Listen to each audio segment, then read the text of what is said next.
Happy Saturday, ladies and gentlemen. Good morning, good afternoon, depending on where you are, not only here in America, but around the world.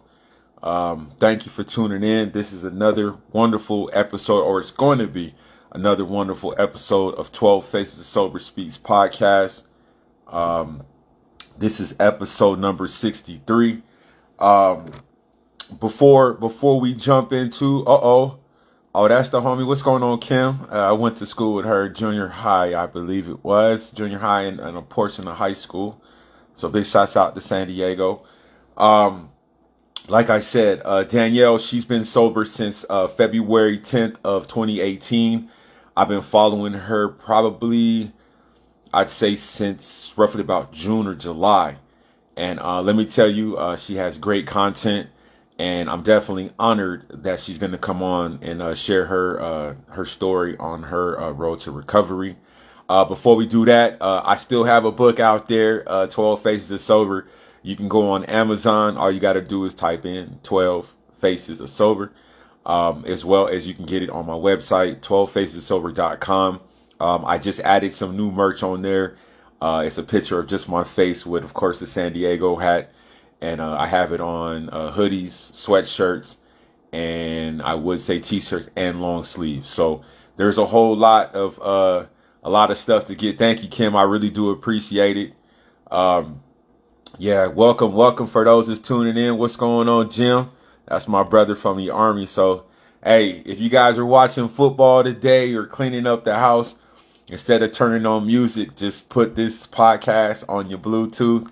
And like I said, you're going to get informed with a lot of information this afternoon. So let me see if she's ready to join. Uh-oh. You can go ahead and, Danielle, you can send a request now. Let me see. How do I do it? Oh, there we go. Oops. There we go. Let's see if it works. All right. Hello. How's it going? Good morning to you. Good, Well, good morning to you, but afternoon out here in Minnesota. How's everything going with you? good. And it's good morning here in Las Vegas. So nice to Okay. be here. Thank you for having me, Kenny. Okay. Thank you. Is it hot out there? What's Not the right now. temperature like? Hot is not right now. It's pretty Okay. chilly here. I'd say for us at least is like Mm. about, I don't say 50, 60 degrees, but it does Oh, get hot. Yes. okay. Yes. I have a cousin. I have a few cousins that live in Vegas right now, actually. So I need to get back out there, to be honest with you.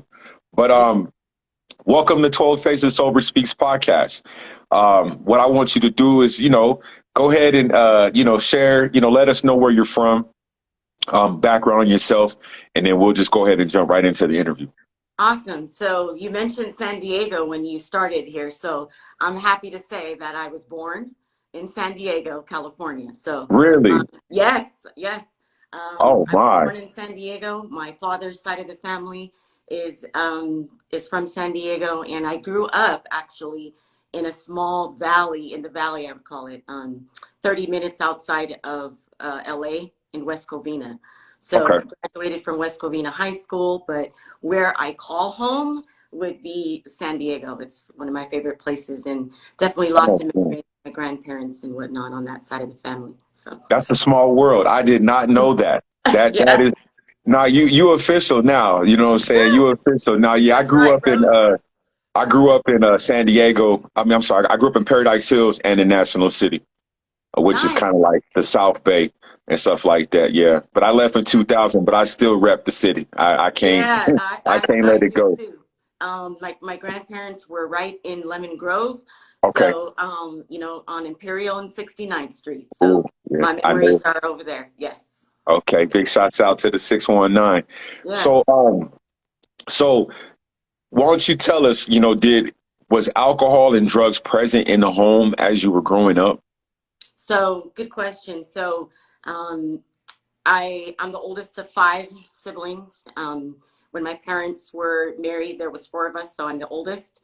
I had a brother and two sisters from that, and alcohol was not present in the home, so to speak. But a big factor for me was growing up that we were in a very religious household. So I grew up as a Jehovah's Witness.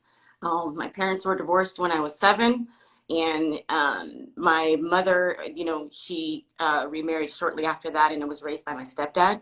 So definitely very, very structured and religious household. And I think for me, kind of what really made me who I am today, or, you know, a lot of my story is based on that, you know, kind of sheltering and the, what I call myself is the rebel, because I definitely was growing up. Mm. But I do remember my first drink. During that time, you know, I was growing up in the 90s. So, you know, the music that I was listening to, you know, I wanted to try some of the things they were saying in these songs. Mm. So I remember my first drink vividly. It was me rummaging through my stepdad's liquor cabinet, and I decided I'm going to try gin and juice. And it Mm. had Tanqueray, and I Oh. think I was 13. So I was 13, and we Mm. had Tanqueray and mixed that with some orange juice. And I believe I was a freshman in high school, and I took that with me to school. So kind of that's where that kind of journey or introduction to alcohol was for me.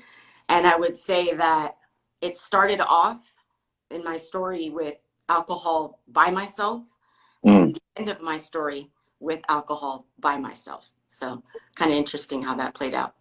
Now, you said you took alcohol to school. Yeah. Did you get drunk off of it? Like, or did you get caught? Like, how So does that work?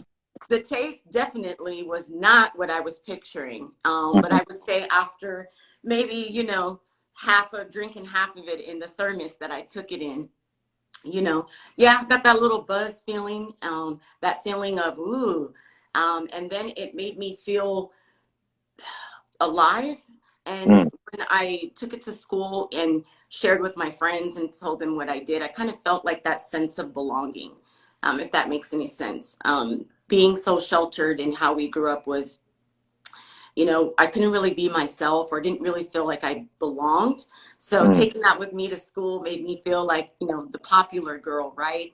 Mm. Maybe to attract friends, you know, and that was just how I was. And that just led me to other things, probably people that I probably shouldn't have spent time with. And, you know, it was a time where I just felt like I belonged. Mm. Now, now, how was it? You mentioned school. Now, like I know when I was going to high school, I went to high school actually in La Mesa, but I remember my freshman year we did school a couple different times. Big shouts out to Helix High School. Um, I ditched high school, was at somebody's apartment. Um, you know, weed, alcohol was there, not knowing that, like, man, like, hey, this is fun for the now, but not really thinking at it like long term, like this can be a problem. So how was that for you in high school for yourself? Like, did you continue, or was it like, okay, this is a one-time experiment, or you was like, all right, I kind of like this. And I kind of continued, I wouldn't say really consistent, where my alcoholic, like, really, you know, continued, I would say in high school, but it opened the door to, I ditched school, yes. Mm. It opened the door to other things, you know, weed. And then the way that my high school looked like for me was I wasn't in high school for very long, meaning, you know, I was rebelling, and my mother was just really sick and tired of, you know, having to show up at the school and things like that, to where I was taken out of home, you know, out of regular school in like my Mm. sophomore year, and did the rest of my high schooling homeschooled. Um, Mm. so Okay. then began, you know, getting people to come to my house where my parents were at work, you know, things like that. But yeah, it wasn't consistent through high school for me because I wasn't in regular school the entire time. So And then you mentioned you mentioned being raised in a Jehovah Witness home. Now, was that um, like? Because I'm thinking like I don't want to get too deep in religion, but I just want I guess some clarity. Like, you know, was that being something that was told in the household, like don't drink, don't you know what I'm saying? Like, was that a type of household that you were in? man, so drinking wasn't something that like my parents did not do, and Mhm. this religion was more about We didn't celebrate holidays, right? I didn't celebrate my birthday, bro, till like I was 18. Mm, So no holidays, no birthdays, and anything that was going on school wise, it was, if they were doing anything around holidays or anything, I was completely excluded. mm, So it wasn't about that. It was more about sticking to the rules of what this religion required you to do. You know, lots of praying, lots of, what we called meetings, things like that, and only being able to be around people of that faith. mm. You can imagine as a kid being told you can't talk to this person and you can't do this sport and you can't do this and you can't do that. If you can imagine the turmoil that someone could go through, and that was my experience, was, well, the more you tell me I can't do something, the more I'm gonna want to do it. So that's a lot of what happened to me.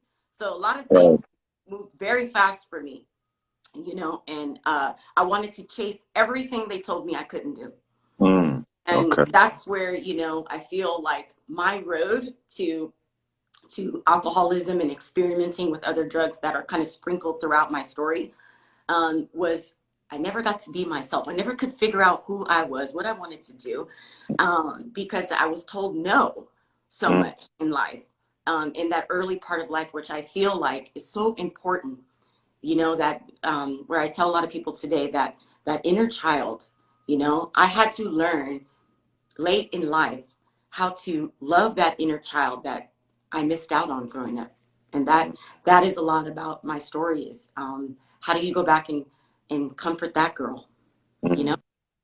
Yeah. Dang, that's tough. Now, so now you're kind of getting, out of high school. Like, where did you have did your parents like have the discussion with you, the do's and don'ts of drinking and using drugs and stuff like that, or was just never one of So those? my experience when I got caught with the weed, or I never got caught at school, but my with alcohol, but they did catch me, or I got in trouble at school when I got caught with weed. And their version of what they told me on how to learn from that was, repent. And then I Mm, had to talk to, these elders and the congregation to repent until they felt that I was worthy enough that I learned my lesson. Right. oh man. And that kind of was how everything was, Mm, dating. It wasn't really taught, like, everything was just no. Like my mother used to say, like, you know, boys are the devil. mm, This is, you know, wrong, but there was no real reasoning behind anything. So, like I said, you're just going to keep telling me not to do it. I'm just going to go figure it out myself. And mm, I left home early. I was 16 when I decided, you know what, this is just not for me. And my mother didn't stop me. And so that kind of just began, early promiscuity for me. I got pregnant fairly early, and that, I would say, just started like just the chain of events throughout my life. I did graduate high school early, so that was good. I did get to walk, in the class that I was supposed to graduate in 1996. I graduated in 95 because mm, I was able to get through all of my coursework and everything early. Um, and then from there, I met someone and we had, children together, and was somebody that I knew, uh, a lot of part of my life. And I always felt like something was missing. mm, Um, I always felt that I was chasing what someone else wanted me to do mm. or how to be. And that's how a lot of how my life went from there, is, well, maybe I should do what they want me to be, or I want to look this way or feel this way because this person says so. And that's a lot of how, a lot of the mistakes I made was because of that. I was always chasing what someone else said or wanted me to be. Wow. Yeah, because that definitely sounds the same way as you just mentioned about family. A lot of times we attract those same type of people, you know what I mean, or that type of discipline, Yeah. uh, based off of what we witnessed growing up. So thank you for sharing that. So now when did it now you're a parent. You know, you have children. When did it actually become a problem? Or did you notice it as a problem? I mean, were you getting into, trouble with the law or anything? When did it actually, hit that point?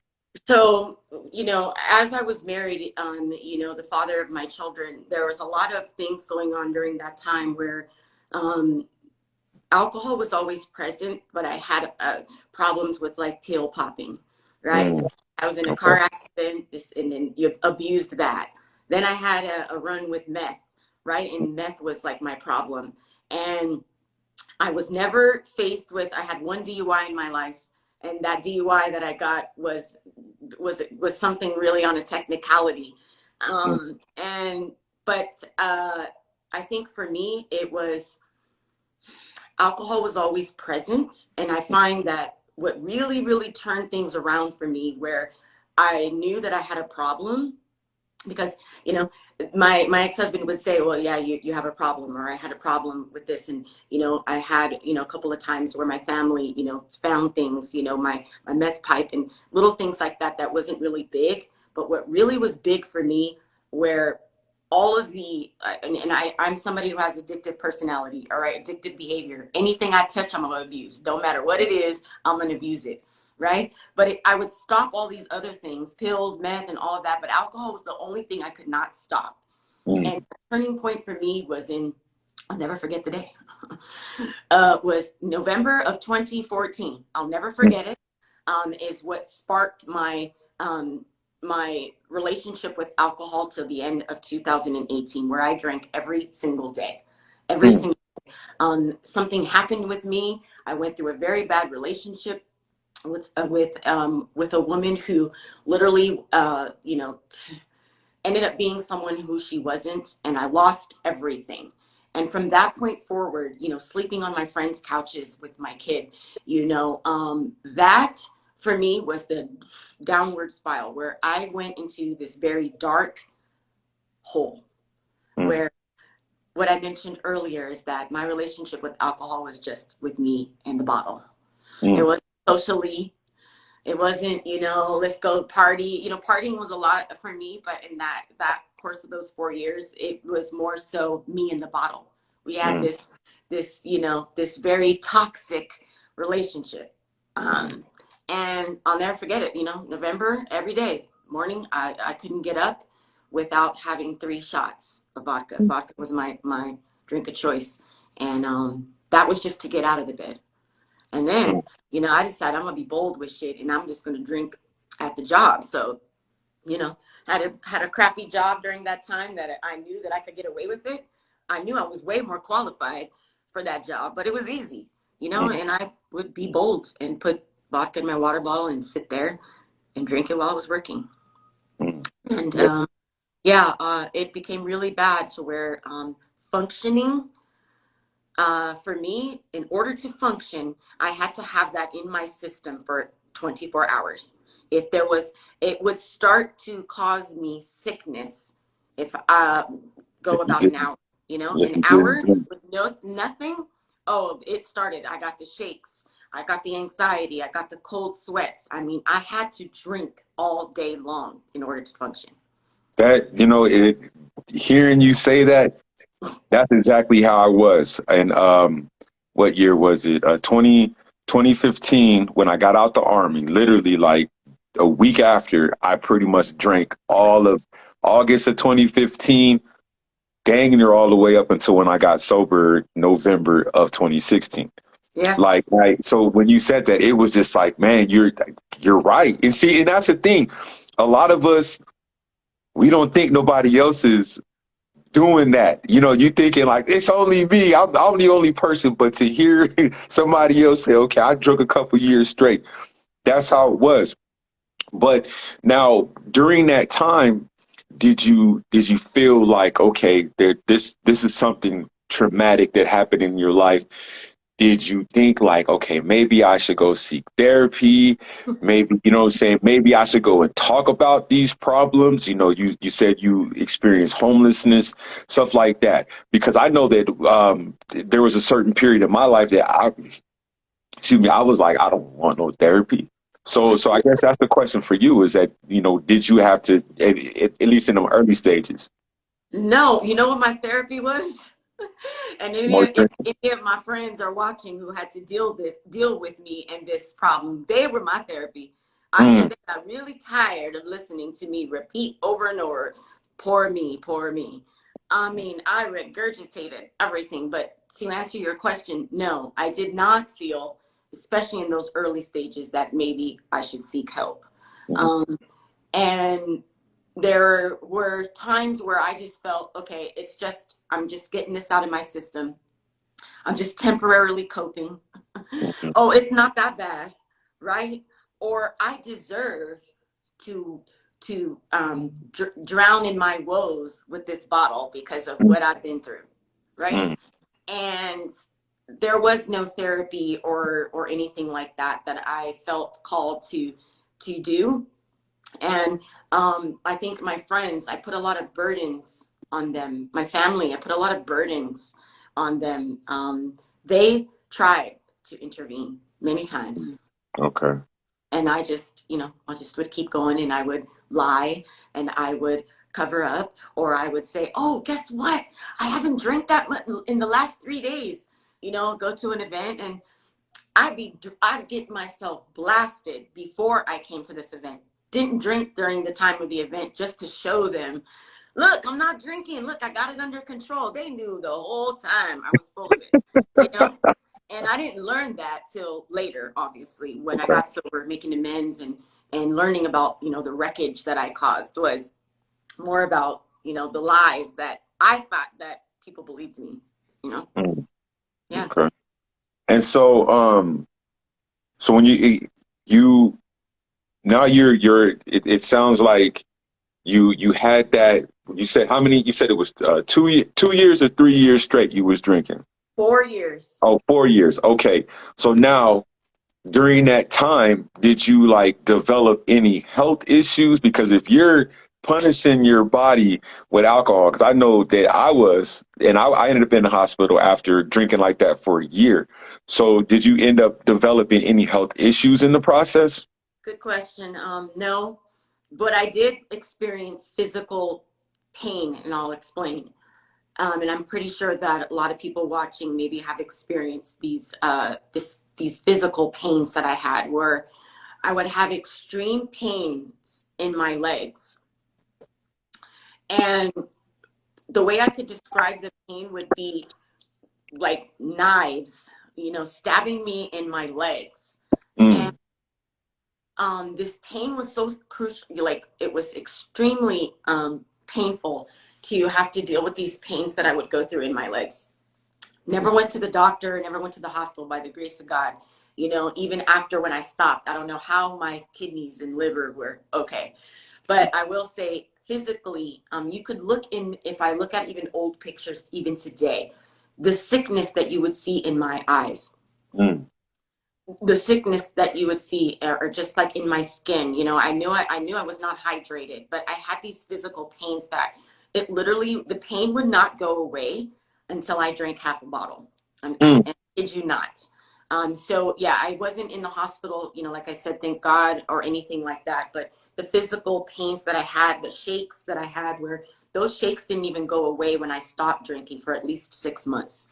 It mm, took a while for me to be able to hold a camera without this going on, or drink coffee without this going on. It took a really long time for me. mm. And then, so when was it to where I guess you can say, what was the breaking point to where you finally realized, okay, I need to get some help? Or did someone, like you said, your family kind of, stepped in, even though you might have had those interventions? Obviously, you didn't listen because you kept drinking. Now, when was it that was like, all right, well, I gotta go. I gotta get some type of help. And then what exactly did you do? So it was a course. There was a course of events that occurred.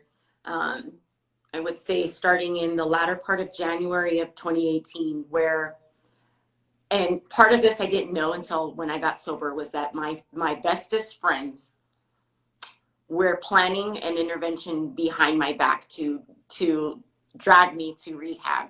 And thankfully, I did not have to put them through this, but I will explain the course of events that occurred during that time. My friends were literally absolutely at their wits' end with me. I was driving around with my kids drunk. I was driving around with their kids drunk. I was here, but not here when I was around them, meaning there was so many things that were occurring during a day that I didn't remember, and they got tired of having to repeat things to me, and they were just so sick. I had one friend who just begged me, please stop, please, like, please. And so I decided one day that I'm gonna go to church with this friend, right? We went to church, totally not in my experience of what going to church was when I grew up, right? And we went to church and I was listening. I don't even remember what the message was that day. I still couldn't tell you. But something called me to the front of the altar when they say, come up here and be prayed upon, right? Or something. I don't know. That day it told me, go up there. So I went up there, and the pastor said some words to me, gave me a Bible afterwards, took down my email. And then I remember him checking on me a couple of times. And then I called one of my best friends. And I'm going to say her name on here because she knows how much I freaking love her. And I owe her this prayer. Her name is Monique. And that day I called her and I said, okay, I think I need to get help. And she said, and I asked her to pray with me. I don't remember what the prayer was. I still don't today because I was so drunk. But she said a prayer over with me on the phone. The next day I called, I have my youngest sister's mother who's in recovery in NA. And I knew that I could call her if I ever needed something because I knew about different programs through her and other people. So I was aware. And I called her the next day and said, okay, I need to get help. And what do I need to do? She straight up gave me a list of shit that I was going to do. And she said, I'm going to give you some numbers to some of the sister rehab properties that she was part of. And I'm going to get you in there. And then when you do that, you're going to do this, this, this, and this, and this. And I swear to you, I did every fucking thing she told me to do on that list. So we then contacted my mother and my father and my closest friends to tell them that I was going to go to rehab. And during this time, I was working. So I didn't want to tell my job. So I lied to them and went on, I don't know, I think I said I was doing something for a family and I was going to be gone for a couple of weeks or some shit. And I got into rehab. I went to rehab. My family said, my stepmom told me that you should probably do a 30-day program. And I said, well, I got a job. And so they decided to give me a one-way ticket because I said, well, all right, well, what's the date I'm going to come back? No.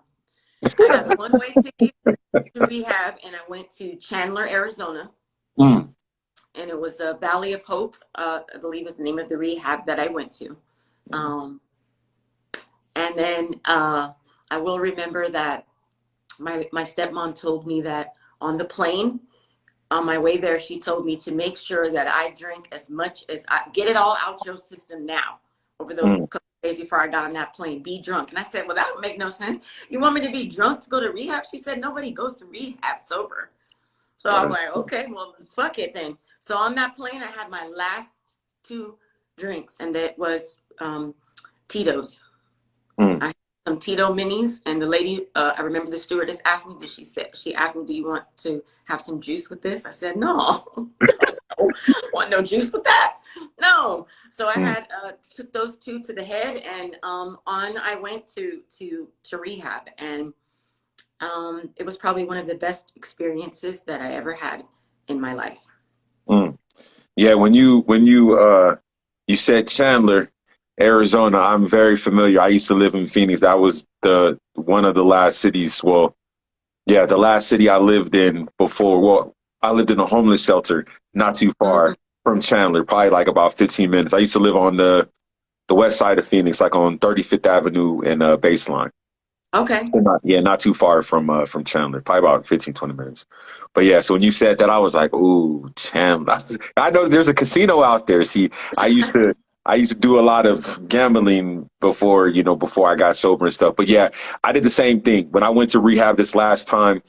Shout out to my nephew. He's up here still in Minnesota. We went played poker, and then I was like, all right, man. He's like, I said, I got to go to rehab in the morning. He was like, well, you might as well just get it in one more time. So I did, and I went in there. They did a whatever, they did the blow test or whatever, see how much alcohol in me. They're like, we're not supposed to let you in. And I was like, look, man, I don't have nothing else to do. You guys got to take me in, because they told me before, they're like, do not come in here with any type of substance in your system. So of course they put me on watch. Did you get put on watch for like Yes. 48 hours? Okay. Yeah, I remember them going through my bag, right? Mm. So I had like, my clothes and, toiletries and things like that. And I remember I had like this body spray, and the lady took it from me and told me I couldn't have that. I said, why? She said it has alcohol in it. I said, so? But I didn't understand. That people Someone would people who's would use that. never been in recovery before, someone who's never went to a rehab. I had no idea what I was, gonna go through during this experience. But they did take my vitals and everything. And yes, they were extremely worried. The level of time that I had been drinking, what I already had in my system, I don't remember what I blew, but they were extremely worried about me having a stroke. Mm. They were extremely worried that I would have a seizure because of the length of time that I had been drinking and not stopping. So I was on a 72-hour watch with someone watching me and checking me every hour, Mm-hmm. which was quite annoying. Yes, When you're trying to sleep and you got somebody with the flashlight in your eye to make sure that you're breathing and all of that. It was quite an interesting experience, but it certainly humbled me. I think they call it CWAS or something like that. Yeah. Yeah, that's Yeah. that. If I don't know if I pronounced it correct, but yeah, that's interesting. That, like I said, I don't think I've really asked anybody that question in terms of like, did you go in there, under the influence? But like I said, I'm definitely not alone. Now, so here it is. You go to rehab. Was that the one and only time you've been to rehab, or was this last time going to rehab? So like, how was that experience in there for you? And then we'll go from there. So my very first time in a rehab facility, and I ended up staying 3.5 weeks. So it was a little bit shy of 30 days, but the experiences that I had in there were wonderful. One, I had some really great roommates that I met that I actually kept in contact with for at least a couple years after I even left there. A wonderful counselor. The food was great where I was. I mean, in my personal experience, and I learned a whole new thing about sharing candy. Because the one thing that in rehab that I was like really stunned about was my desire and craving for sugar. Didn't get that. So when you would go on the smoke breaks, right, in between your classes and your meetings with your counselor, people would be bringing all this candy to the table, right, and then trading candy. And so it was. I didn't really get that, but some of my experiences were really good. Meeting people and listening to people's stories to hear about their addictions. And I will say that. I'm extremely blessed and grateful that I wasn't there on a court order, that I was forced there for hurting someone or anything like that, that I put myself there, on my own accord. But I learned a lot of things in rehab, but it extremely humbled me that I'll never forget it. And the people there, it made me start to understand the sickness I had. It really did. And then, that list that I told you about that my stepmom gave me, one of the things was when you get out of rehab, then you are going to do an IOP program. And then you're going to put yourself into a sober living environment. And I said, okay. Now there's somebody, like me who was able to functionally live in society, go to work, and I had somewhere to stay, but I had, physical things in storage that I know I could get in my own place, but I chose to do the things she told me to do. Mm. So, when I left rehab, I went immediately into sober living. My mother, who was helping me while I was in rehab, find a place, found me a place, a wonderful lady who's, one of my bestest friends today, um, got me into sober living. And probably one of the next best experiences I had in my sobriety was going into sober living. And yes, living with 11 other women was not easy, Mm. but I put myself there and stayed there for about 5 months. And I have the most wonderful friendships with those ladies still today, Mm. almost 5 years later. That's Um, wonderful. That's yeah, wonderful. yeah. Now, now you did rehab, you did sober living, and what was next after the sober living? What was like, did you have a plan? Um, like, you said you have furniture and everything. So what was your plan? Like now you're in sober living, obviously you can't, I mean, you can stay there forever, I guess, but what was your ideal plan once you got out of there? So during that time, I did join a 12-step program. So I was actively in AA, attending, the required meetings that they require while you're in sober living. So I was doing like a 90 and 90 thing where I had to go to a Okay. meeting every single day, do IOP. And, during this time, my children who live with their father, it was very difficult to have them visit and stay in sober living. So my plan was to get myself on my feet so that way my children had somewhere to go to visit when they came with me, right? Mhm. So I talked to my sponsor about it. I could have stayed longer, but I stayed there 5 months. And what really helped me to get into my first place after that was the foundation that I built in sobriety, in sober living. Because you had your rules, you had your curfew. It was a thing where we always made our bed when we left. So like I remember when I first got out and got in my first apartment, I had to make my bed every single day because it was just habit. But that was what built the foundation for me to feel okay, right? To be on my own. But that foundation that was built during sober living was super key in how I'm still sober today. Accountability, right? The random, drug testing and things that we did while we're in there. The connections that I was building, that I could learn to be or to have friendships, healthy ones, unconditionally, right?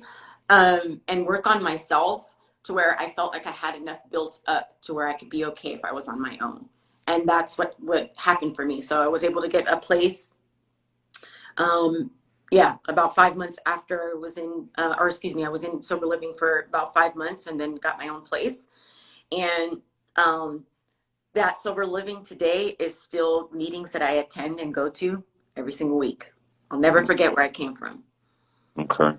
And Yeah. then, so how, like you mentioned, which is really key and good, you mentioned your friends and your family. So now that they're seeing this new person, the new version of Danielle, like how are they seeing you? Like I said, I mean, my family was real supportive. They did, sneak it, intervention. Just come on over today. Let's talk. And it would be, yeah, you need to go to rehab type stuff. So how did they view you, now that you're on this new journey? Um, they trusted me again. Mm. That's one of the biggest things that I will be forever grateful for. They didn't give up on me. My family was extremely proud of me. My children are my biggest cheerleaders today. Mm. My kid's father, who I put through hell and holy water, I mean, is one of my bestest friends today. Mm. Those friends that were planning the intervention behind my back, I am so grateful that they didn't leave my side. Mm. And today they trust me. They know I'm going to show up. They're not afraid for me to take their kids and wonder what's going to happen when they get in the car with me. That's Um, cool. They are extremely, I would say, grateful that I chose this path. They tell me a lot today, even 5 years, like I said, almost 5 years later, how proud they are of me.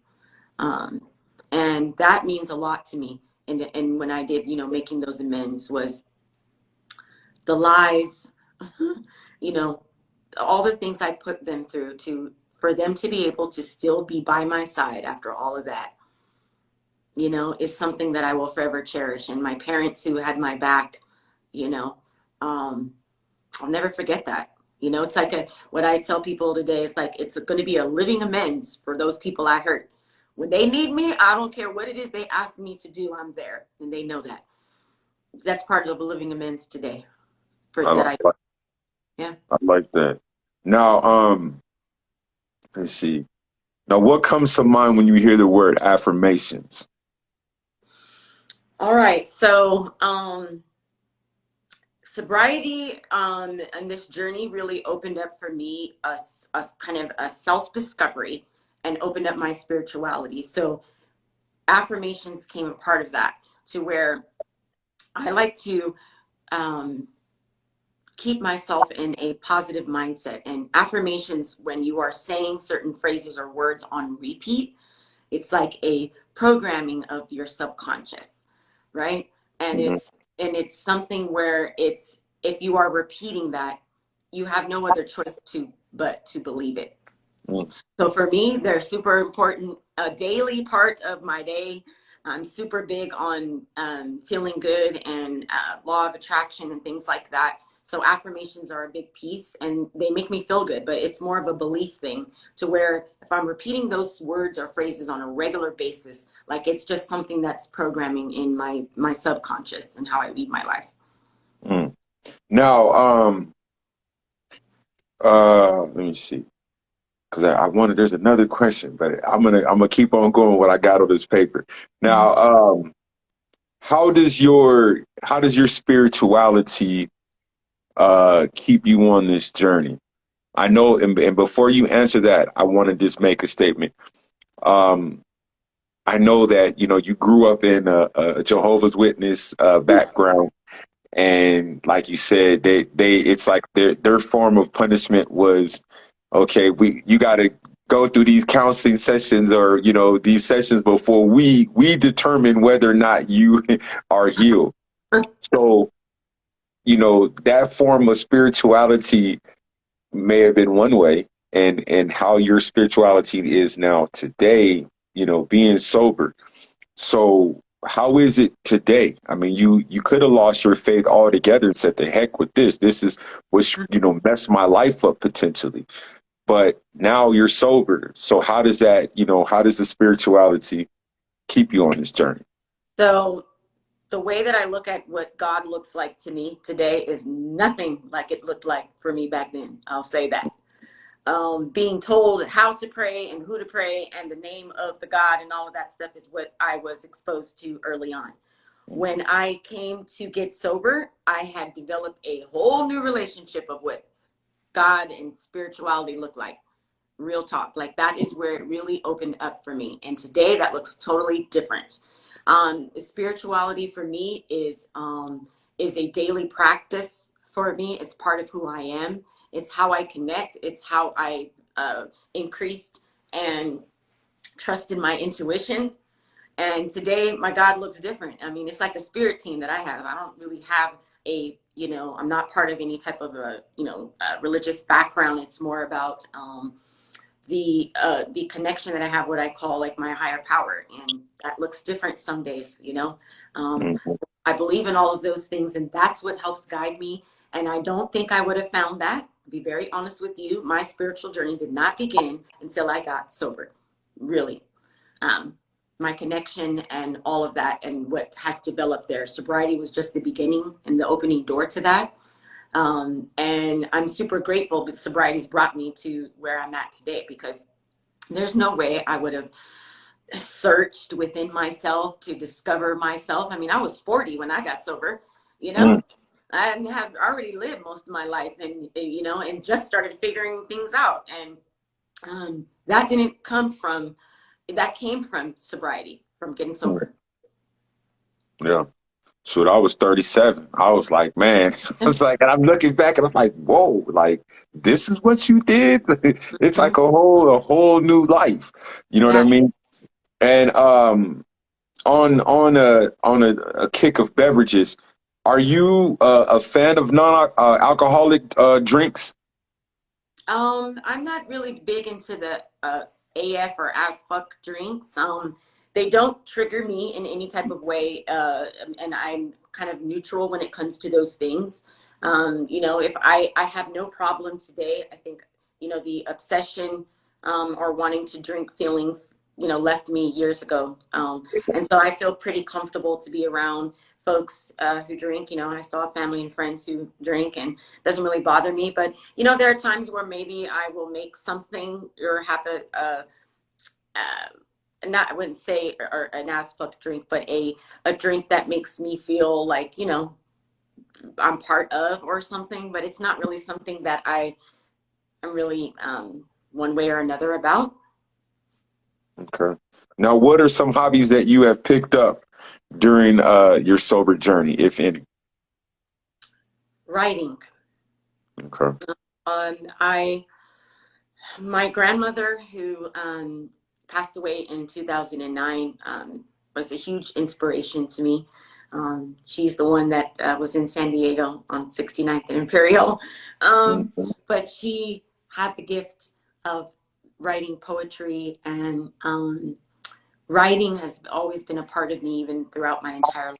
But I wouldn't say, I guess we could call it a hobby, but it's something that I really got more into when I got sober. Mm. So I feel like also the door to spirituality and writing, for me, opened the door to want to share my gifts more and inspire other women and others, especially on this platform. So my hobbies are around that is, this brand that I built, on my page is called Daisy Soul Child, and it's named after my grandmother, and it's something that I have been continuing to work on to build, and that's kind of where my I say hobby or inspiration comes from, is sharing my story and my experiences with others. That's Mm. all. Yeah. Yeah. And you left out the fact that you're an author. That's you know what I'm saying? That's Yes. a dope hobby. You know what I'm saying? As me being an author myself, congratulations. Now, Thank you. how long has your book been out? So The I've got gift two of is them. My first book is The Gift is in My Wounds. And okay. I wrote this 2 years ago. This is available on Amazon. Um, this book was my very first book that I wrote and self-published myself. And it was during a time where I was close to like a relapse. And instead of relapsing, I wrote a book. Mm, Um, and that's kind of really when my spirituality and my interest into some of the things that I do today, like, tarot cards and crystals and really connecting with like my higher power came from. And so I wrote that book, and it was during COVID. And it took me, I don't know, about maybe 7 or so months to get it out. But I'm super excited about that book. And it talks about how I found myself, starting from the beginning of sobriety, what happened to me, and those course of events that we talked about earlier, and what led me to finding myself on this self-love journey, and coming to grips with who I am, and being okay with me and loving me, and how did I do that, and kind of where some of the tools that I utilize, it's like I have this toolbox that I tell people I have, and it's sobriety is just led me to all of these things. And then my second book is, I just launched this a few weeks ago, which is more of a journal, which is called My Daily Gifts, and it's a guided journal to guide people to discover positivity and good feelings with guided journal prompts, and both can be found on Amazon. that Yeah. is real dope. Congratulations on both Thank of you. those.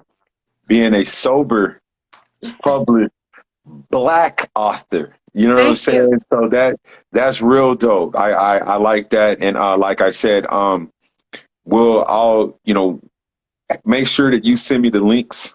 And I have the titles of the books and everything, so I will definitely put it in the description box after the episode. Now, I think that's cool. I think both of those are like really cool and amazing, like accomplishments for real. Now, along the lines of you know, using your words, I usually pick quotes from my guests. You know, some of the things that you may post on social media. Since you cuss first, I'm gonna go ahead and use a cuss word. So, ladies and gentlemen, please forgive me. I'm gonna cuss because I you mean, have I'm to. just being my authentic self, Oh, bro. So, I mean, I mean, me too. It's just that I try to my best not to cuss on here, yeah, but I'm gonna cuss today. Uh, I might I might fuck around and find out today that things always work out for me. I love yeah, it. Cool. yeah. Now, I want to hear. I want to know what what you was thinking when you put that out. So, I've been really listening to a lot of this, like law of attraction meditations, and the purpose or the meaning behind most of these things that I'm listening to is, if I stay in like the attitude of gratitude or appreciation, and um, and choosing how I want to feel, right? So Mhm. I tell people, happiness is a choice. I have the power to choose how I'm going to feel. So if I say that everything's going to work out for me, it will. So Mhm. that is what I meant when I wrote that quote was everything's always working out for me. If I'm always saying that, then there's no way it can't be. Right. Mhm. So no matter what is going on, I can choose to switch, right? If I see things start to go a certain way that I don't want to be, or I think that I might not like, I have the power to shift my focus and focus on something that makes me feel good. And when I'm in that place, there is no other way but for things to work out. So that's just how, where that came from. I like that. I like that. Number two, hustle until you no longer need to introduce yourself. I like that. That right there. That's yeah, that's pretty powerful. Yeah. So that one came from, working through self-worth and needing validation from others. Mm, You know, I don't need to introduce myself no more. I'm just going to continue to be me, right? mm, I don't need to validate who I am, with anyone, or I don't need their validation, right? And I'm just going to keep going and be me, regardless. As long as that's all I have to do. I don't need there needs no introduction, right? You know. that's cool. And how has it been for you navigating through the sober community on social media? Man, I have met some really wonderful people on here, to be very honest with you. During COVID, when I started this, Daisy Soul Child and really started bringing that to life, I have met so many people on this platform that I have not met in person. Met you. I've been on some other podcasts and some other uh, interviews, and I have some wonderful connections that I made here. Mm, It has exposed me to different groups also. So, I when I first came on to this platform, I was part of like some of the other online sober communities. So Sober Black Girls Club, I was on there doing some meetings and things with them. It opened the door to meeting different groups here, and I find that this community that we have online is super, super inclusive and welcoming. And mm. it's been interesting and fun to meet all the people I have so far. Shout out to Keola. I think she's in that group, I believe. Isn't Yeah, she in that group? I think Okay. so. Yeah, I think so. And then before we close, I got two more things. How do we, and that is the black community, have the discussion about drugs and alcohol today? Not the discussion that our parents were having in the 90s, you know, because we're right there in age, you know. I'm a couple years apart from you. So how can we honestly sit at the table today and have that discussion? Because obviously those before us had alternative methods on how to get to where we are today. So I'm glad that you asked this question, because during that time, in my experience, my family we didn't go to seek help. You know, one of those things was, okay, first of all, it's most likely going to cost money. Mm-hmm. And the way that, you know, the way that like the people before, my family before me, it was, you just handled things within. You didn't go seek help. And today, the way that looks like, in my personal opinion and experiences, we don't feel empowered to speak up. Okay, we don't. It has been such a conditional thing in today, where people expect us to fail. Mm. They expect us to fail. And why would I want to stand up and speak about it? Because you're just going to say, yeah, well, look at you. That's what we expect from you. And Mm-hmm. so part of why I am not, you know, quiet when it comes to my story is because I want to give those people, our people, hope, you know, and inspiration to want to speak up. Mm. We need to be more welcoming and understanding and opening and inviting those conversations.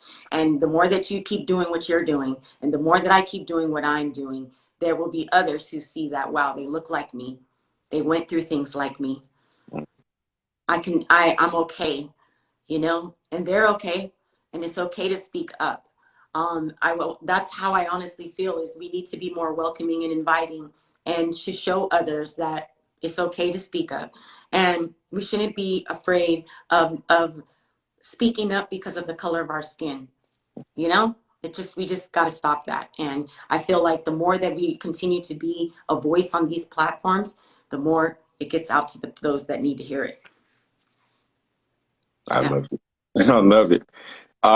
You mentioned earlier in regards to some card readings, and so, since the energy, the San Diego energy, the connection, I'm asking if you would You want just me to pull a card for you, bruh? pull a I will. card Okay. and All right. and see where the energy takes us.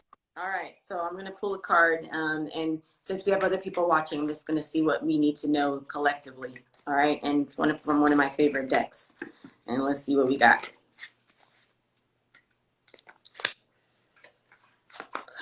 All right. Via phone. I don't know what it means to me right now. I'm feeling like there's going to be some important conversations coming for somebody, or you don't know. What I'm picking up is someone is going to contact you, and it sounds like it's more of like an opportunity. So I don't know if you're working on something, bro, because this is where I'm feeling like that's leading towards. Yeah, I'm right. So this message is not for no one else. It's for you. Yeah. So I think that opportunity is going to come sooner than you think. And catch you by surprise. And someone's going to be contacting you really soon about it. So, For sure. For sure. congratulations in advance. Thank you. Thank you. Let me see. Is that all? I think so. Mm-hmm. If do you have anything for me? Did I forget anything? Miss anything out? Anything you need to plug? No, No. you did. No, I really Okay. enjoy that you asked me to be on and be a guest. I super appreciate that, and extreme gratitude to share space with you today. So, no, I think we covered it, and I enjoyed myself. This was fun. Thank you, Danielle. I appreciate the information. I appreciate the 619 connection. Like that's love for real. But Right. you know, I do this because I want to hear others stories. And you know, being that you spent time or born in San Diego, I wasn't born in San Diego, but just that, you know, to know what goes on, you know, not too many people can understand, like, okay, there's black people in San Diego, there's the hood in San Diego, you know, and stuff like that. But then also just the fact that, you know, you've been able to share your story and share your truth and honesty. And I know that it will reach and help someone. If they were in here on the live or will watch it later. And that to me is what's most important. I love what I do because, like I said, if I was that shy person that I was maybe about 3 or 4 years ago, I wouldn't have been able to even have this type of platform or podcast to where I'm just meeting a whole lot of people, hearing good stories, building relationships, and then one day hopefully be able to meet you. I mean, that's what it is. What it's all about is because I'm trying to grow this as much as I can, and I know for sure that it will get there. You know what I'm saying? By having good guests like yourself on my podcast. So once again, I thank you. I thank you for any and everybody who came in and listened to the podcast this afternoon. Like I said, I'm trying to grow the brand and do a lot of different things. So it's definitely coming. And that card was a confirmation for sure. So again, thank you so much for coming on and sharing your story. I do appreciate you. And I will look forward to getting a copy of that book and the journal. I might gift that to somebody because I don't know how to journal, but but you can yeah. gift it to somebody, bro. Yeah. And I appreciate, like I said, spending this time with you, and I wish you nothing but success in what you're doing, and so glad we connected on here. I feel like I've got another brother, so I appreciate Sure. you. Sure. And I had a great time, so thank you. All right, cool. You have a good rest of your day, and we'll definitely talk soon. Bye-bye. All right, take care.